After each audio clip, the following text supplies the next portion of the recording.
తాకట్టులో ఉన్న బంగారాన్ని విడిపించి ఆ రోజు ఆన్లైన్ ధరకే కొంటుంది కొమ్మూరి గోల్డ్.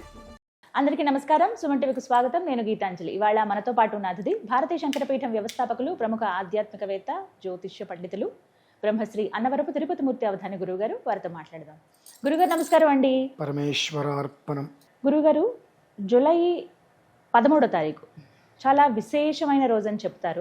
ఇక ఒక్క రోజు దాటితే మనకి ఈ జ్యేష్ఠ మాసం పూర్తయిపోతుంది. అవును, జ్యేష్ఠ మాసం అంటేనే చాలా విశేషం అని మీరు చెబుతూ వచ్చారు. జ్యేష్ఠం శ్రేష్ఠ గుణైర్యుక్తం అనేటువంటిది చెప్పబడి ఉంది. చివరిగా మెదిగేటువంటి ఒక రోజు, ఈ అద్భుతమైన రోజు ఎన్నో యోగాలతో కూడుకున్నదని, ఆ రోజున శివాభిషేకం చేస్తే పరమ పుణ్యం అని చెప్పి, అంటే చాలా అరుదుగా వచ్చేటువంటి అవకాశం ఇదని విన్నాను.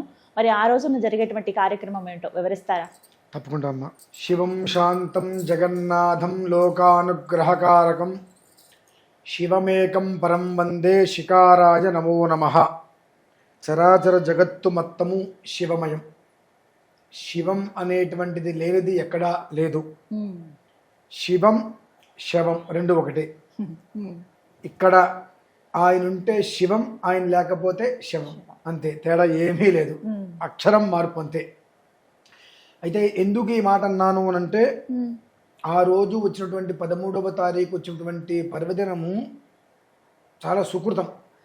జన్మ కర్మ సమే దివ్యం ఏవం యోగి దిత్వత్వత అని చెప్పి అంత అరుదుగా మనకు దొరకవండి అటువంటి రోజు. ఎందువలనంటే మహాశివరాత్రి నుంచి చూసుకుంటే 6వ మాసం ఒకటి, మాఘం, పాల్గుణం, చైత్రం, వైశాఖం, జ్యేష్టం, అధిక జ్యేష్టం, నిజ జ్యేష్టం, 6 అనేటువంటి విషయాన్ని పక్కన పెడితే, ఆ రోజు మనకు మాస శివరాత్రి.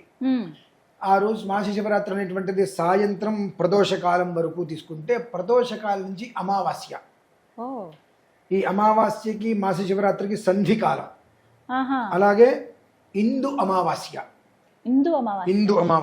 అంటే ఆరుద్ర నక్షత్రం.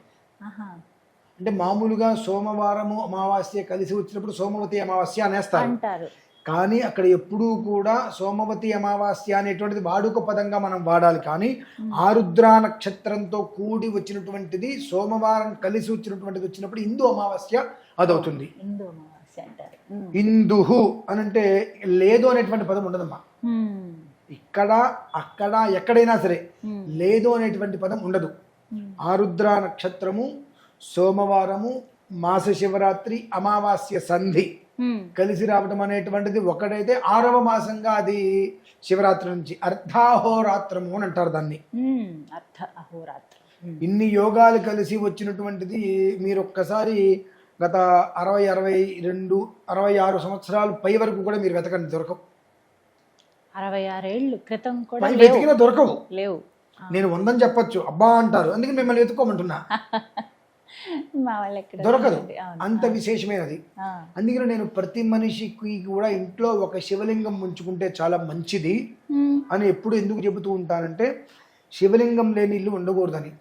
శివుడే విష్ణువు, విష్ణువే శివుడు, ఇద్దరు ఒకటే, తేడా ఏం లేదు అందులో. శివాయ విష్ణు రూపాయి అంటారు. కాబట్టి శివలింగాన్ని ఎందుకు ఇంట్లో అట్టు పెట్టుకోమంటాను, ప్రతినిత్యం అభిషేకం చేసుకోమంటానంటే, ఏదో ఒక సమయంలో అదృష్టం, పుణ్యం పురస్కరించుకొని ఆ అదృష్టం అనేటువంటి యోగకారంలో ఒకరోజు ఇలా వస్తుంది మనకు. వచ్చినప్పుడు ఆ రోజున ఆ ఈశ్వరుడికి చేసేటువంటి అభిషేకము 7 జన్మ కృతం పాపం అనేటువంటిది మనకు అనేక జన్మలు మనం వెళ్తూ ఉంటాం. ఈ జన్మలలో ఒక్కొక్క జన్మ ఒక్కొక్క రకంగా మనకు వ్యాధి రూపంలో ఏదో ఒక రకంగా 7 జన్మల నుంచి కూడా వచ్చేటువంటి వ్యాధులు ఏవైతే ఉంటాయో, అంటే మన జన్మకి సంబంధించి దోషాలను కూడా వ్యాధి రూపంలో మనిషికి ఇవాళ షుగర్ వచ్చిందనో, దీర్ఘకాలిక వ్యాధులను ఎందుకు వస్తున్నాయి, మనం చేసినటువంటి అకృత్యాలు వ్యాధి రూపంలో పీడింపబడుతూ ఉంటాం. అటువంటివి ఏవైతే ఉన్నాయో వాటిని ఆ క్షణంతో స్వస్తి పలికిచ్చేటువంటిది విశేషం. అంటే ఏదైనప్పటికీ కూడా అగ్నిలో వేస్తే భస్మం కావాల్సింది. అలానే 7 జన్మ కృతం పాపంగా ఉండేటువంటివి ఏదైనా సరే, జన్మాభ్యాసాదు జన్మ ప్రభృతి, పుట్టిన దగ్గర నుంచి ఈ క్షణం వరకు మనం చేసినటువంటివి, చేయించినటువంటివి, చూసినటువంటివి రకరకాల దోషాలు ఏవైతే ఉంటాయో అవన్నీ కూడా ఆ క్షణంలో అగ్నిహోత్రంలో వేస్తే భస్మం ఎలా అయిపోతుందో ఆ రకమైన రీతిలో మనం చేసుకున్నటువంటి ప్రతి ఒక్క అకృత్యము, దోషాన్ని కూడా పూర్తిగా కూడా భస్మం చేసేటువంటి పర్వదినం. అంత విశేషమైందండి, చెప్పుకుంటూ పోతే తగదు. అంత ఉంటుందండి. అందరూ పాల్గొనొచ్చా గురుగారు? అంటే ప్రతి ఏం చేయాలి మనిషికి అసలు ఆ రోజు? ఆ రోజు ఈశ్వరార్చన విశేషమమ్మ. ఆ, కుదిరితే ప్రతి ఇంట్లో శివలింగం పెట్టుకుని అభిషేకం చేసుకోవడం ఉత్తమం. ఉమ్, నేను మన పీఠం నుంచి అయితే 1111 శివలింగాలు ఆ, విశేషంగా 11 పెట్టి 11. అర్ధాహోరాత్రము అన్నట్టుగా మధ్యాహ్నం నుంచి అర్ధరాత్రి వరకు ఉమ్, 12 గంటలు ఏకధాటిగా అభిషేకం చేస్తున్నామండి. బా, ఎంత అద్భుతం. ఉమ్, 1111 శివలింగాలకు ఉమ్, ప్రత్యేకంగా ఉమ్, ప్రతి ఒక్క శివలింగానికి ఒక్కొక్క మంత్రం ఉంటుంది. ఆ ఒక్క మంత్రాలతో ప్రతి మనిషి ఒక్క స్వహస్తాలకు అభిషేకం చేయించాలి. అందరూ రావచ్చా అండి ప్రతి అప్పుడు? మనిషి కూడా ఎంతమంది వస్తే ఎంతమంది చేత ఉమ్, ఖచ్చితంగా 100 రుద్రాలమ్మ, ఉమ్, శతరుద్రము అంటారు. రుద్రం. శతరుద్రాలతో 12 గంటల సేపు, 12 గంటల మధ్యలో మొత్తం మనం చూసుకుంటే సుమారుగా 8 సెకండ్లు కూడా గ్యాప్ ఉండదు మధ్యలో. ఉమ్, 8 సెకండ్లు కూడా అభిషేకంలో గ్యాప్ ఉండదు. ఉండదు, అవును.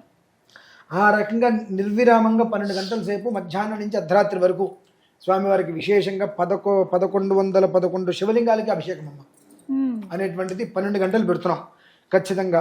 అంటే ఒక ఉదయము ఒక రాత్రి ఉమ్, ఉదయం. అనేటువంటిది.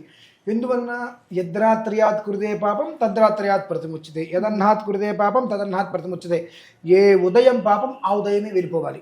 మాకు సంధ్యావందనం చెప్తుందమ్మా. ఉమ్, ప్రతిరోజు మేము సంధ్యావందనం ఎందుకు చేసుకుంటూ ఉంటామంటే అందులో చెప్పబడి ఉంటుంది, ఏ ఉదయం పాపం ఆ ఉదయమే పోవాలి, ఏ రాత్రి పాపం ఆ రాత్రే పోవాలి. అలా ఉదయం చేసినటువంటి పాపాలు ఉదయం పోవాలి, రాత్రి పాపాలు రాత్రితోటి పోవాలన్న ఉద్దేశ్యంతో 1108 శివలింగాలకి సహస్రలింగార్చన అని అంటారు. ఉమ్, దానికి విశేషంగా ఆ రోజు నాడు ఉమ్, అభిషేకం చేస్తున్నానండి. ఉమ్, పీఠ ఆ, ద్వారా అవుతుంది. పీఠం తరఫు నుంచి అభిషేకం ఎక్కడ చేస్తున్నాను. జరుగుతుంది గురుగారు? కాటేదాన్లో అయ్యప్ప స్వామి దేవాలయం ఉంటుందండి. ఉమ్, అయ్యప్ప స్వామి దేవాలయంలోనే ఓ, హరిహర పుత్రుడు కదా ఆయన. అవును.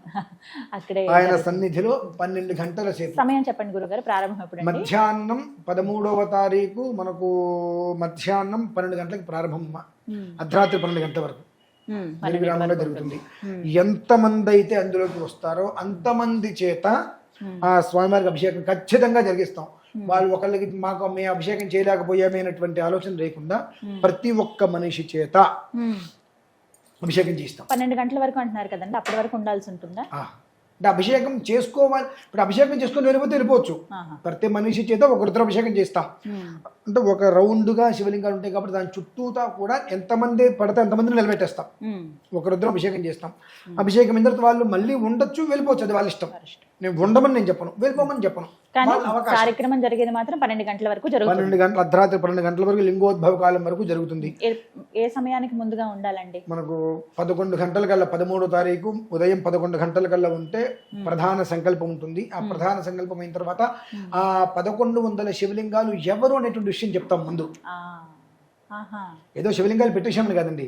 1100 శివలింగాలలో 16 మంది రకాల దేవతలు ఉంటారు. ఓ, అందరూ శివస్వరూపాలే. ఉమ్, ఎవరెవరు ఏంటి, ఎన్ని శివలింగాలలో ఎంతమంది ఉంటారు, ఏ శివలింగంలో ఎవరు ఉంటారు అనేటువంటి మొత్తం ముందు వివరిస్తాం అందరికీ. ఉమ్, దీనికి ఈ అభిషేకము చేయటం వల్ల వీళ్ళకి వచ్చేటువంటిది ఏమిటి ఉమ్, అనేటువంటిది సంకల్ప విధానంలో చెప్తాం అక్కడ. ఉమ్, దానికి షోడశ ఆవరణార్చన అని అంటారు. అంటే ఒక్క మాటగా చెప్పాలంటే షోడశ అంటే షోడశి అనేటువంటిది అమ్మవారికి సంబంధించింది. అమ్మవారికి కదా. అంటే పార్వతీ పరమేశ్వరులు ఇద్దరూ కూడా ఏకీకృతమై ఉండటం అక్కడ ఉమ్, దాని యొక్క విధానం పూర్తి స్థాయిలో. అంటే మనం అమ్మవారికి విడిగా అయ్యవారికి విడిగా ఇట్లా ఇద్దరికి కలిసి ఏకకాలంలో అర్ధనారీశ్వర యుక్తంగా అభిషేకం జరుగుతుంది అక్కడ. ఉమ్, ఇది ప్రధానంగా నాని అనేటువంటిది ఏం లేదమ్మా. ఉమ్, ఏదో ఒక రకమైన చిన్న సమస్య వలన ఏదో ఇబ్బందులు పడుతున్నాం. అది ఇవాళే రావచ్చు, నిన్న రావచ్చు, 10 ఏళ్ళ నుంచి ఉండొచ్చు కాక. ఉమ్, ఆ రోజుతోటి నీకు దాని నుంచి బయటపడేటువంటి యోగం ఉంది. కర్మ ఏదైతే అనుభవిస్తున్నామో ఎలాంటి విధానంలో అనుభవిస్తున్నప్పటికీ కూడా కర్మ ప్రారంధం మనం పెద్దవాళ్ళు అంటూ ఉంటారు. అంటారా? ఆ అనుభవించేటువంటి కర్మ ప్రారంధం అనేటువంటిది ఏదైతే ఉందో దాని నుంచి బయటపడిపోతారమ్మా. ఉమ్, అంత అద్వితీయమైనటువంటిది. మనం క్యాలెండర్లో మొత్తం ఇన్ని సంవత్సరాలు దశాబ్దాలుగా వెనక్కి వెళ్ళండి, ఇవన్నీ కలిసింది అక్కడ మీరు చూసింటారు. అంతటి యోగం అంతా. అంతటి అద్భుతమైన యోగం కాబట్టి దాన్ని పురస్కరించుకుంటే ఆ అమావాస్య అంటే మనకు తెలిసి చీకటి. ఉమ్, నాకు మేమేమంటామంటే అమావాస్య అంటే చీకట్లను తొలగించేటువంటిది. అవును. ఆ రాత్రి తెల్లవారేటప్పటికి కమ్ముకున్నటువంటి కారు చీకట్లు మొత్తం తొలగి సూర్యనారాయణ స్వామి వారి యొక్క ప్రత్యక్షంగా వెలుతురు నీ ఇంటికి ఇచ్చేస్తాడు. ఇంకా అక్కడి నుంచి దినదిన ప్రవృద్ధి అనేటువంటిది ప్రభావితం చేస్తుందమ్మా. అంత విశేషమైనటువంటిది ఆ రోజు. మరి ఆ రోజు అక్కడ వచ్చి అభిషేకంలో పాల్గొన్న వారికి ఎటువంటి ప్రసాదం అందిస్తారండి? విభూతిర్భూతిరైశ్వర్యమనిమాదికమష్టథా ప్రాప్తి ప్రాకామ్యమీశత్వం వశిత్వం చ అష్టసిద్ధయ అని చెప్పి అష్టసిద్ధులు కూడా అన్నీ కూడా ఎందులో ఉంటాయి? విభూతి. ఉంటుంది. ఐశ్వర్యం అంటే అదే. అదే కదా. అనిమాదష్ట సిద్ధులు అందులోనే ఉంటాయి. ఏ భస్మంతో అయితే శివుడికి అభిషేకం చేస్తామో ఆ భస్మము, అలాగే ఈశ్వరు యొక్క రుద్రాక్ష, ఈ రెండు రక్షగా ప్రసాదంగా ఇవ్వడం జరుగుతుంది. స్వామివారిని అయితే మేము అడుగుతున్నాము, ఆయన అనుగ్రహం కనుక ఉంది అని చెప్పట్లా. ఆ సమయానికి ఏ రకమైన బుద్ధి పుడుతుందో తెలీదు. ఆయన అనుగ్రహం కనుక భగవంతుడు ఇచ్చాడు అంటే అక్కడికి వచ్చిన ప్రతి వ్యక్తికి ఒక శివలింగం కూడా ఇచ్చి పంపించాలి. ఈ 1108 శివలింగాలకు ఏవైతే అభిషేకం చేశామో ఆ అభిషేకం చేసినటువంటి శివలింగమే ఇచ్చేటట్టుగా చూడు తండ్రి అని అయితే స్వామివారిని కోరుతున్నాం. కానీ ఆ విషయం ఇస్తామని ఇప్పుడు చెప్పలేం. ఆయన అనుగ్రహం, భస్మము రుద్రాక్ష మాత్రం ఖచ్చితం. ఆ పరమేశ్వరుడు అనుగ్రహం అందరికీ లభ్యమైంది. కార్యక్రమం నిర్విఘ్నంగా పూర్తి చేయించుకునేటువంటి వ్యవస్థ ఏర్పడింది. రాజయోగం ప్రతి మనిషికి అది ఈశ్వర శివలింగం రూపంలో వస్తుంది. చాలా చక్కగా వివరించారు గురుగారు, ధన్యవాదాలండి. విన్నారు కదా, కాటేదాన్లో ఉన్నటువంటి అయ్యప్ప స్వామి వారి దివ్య సన్నిధిలోనండి శతరుద్ర అభిషేకం జరగబోతోంది. ప్రత్యేకంగా ఎవరెవరైతే భక్తులు వస్తారో ఆ రోజున స్వయంగా మీ చేతులతో మీరే శివాభిషేకం చేసుకోవచ్చు. ఆ రోజు సమయం ఉదయం 11 గంటలకల్లా అందరూ అక్కడ చేరుకుంటే గనక 12 గంటల నుంచి అర్ధరాత్రి 12 గంటలు అంటే లింగోద్భవ సమయం వరకు కూడా అభిషేకాలు కంటిన్యూ అవుతాయి. ఎవరైతే వారికి సమయాభావం ఉండలేని వాళ్ళు అభిషేకం పూర్తి చేసుకుని వారు వెళ్ళొచ్చండి. స్వామివారి దివ్య ప్రసాదం కూడా అక్కడ అందించడం జరుగుతుంది. ఎవరైతే భక్తులు ఆసక్తి ఉన్నారో వారందరికీ కూడా స్క్రీన్ మీద నెంబర్ ఇస్తున్నాను, అలాగే దేవాలయం అడ్రస్ కూడా ఉంటుందండి. ముందుగా మీరు కాల్ చేసి మీ పేరు గోత్రం రిజిస్టర్ చేసుకోండి. మరిన్ని వివరాలు కాల్ చేసి అడిగిన వెంటనే మీకు అన్నీ కూడా వివరిస్తారు, మిమ్మల్ని గైడ్ కూడా చేస్తారు. నమస్కారం.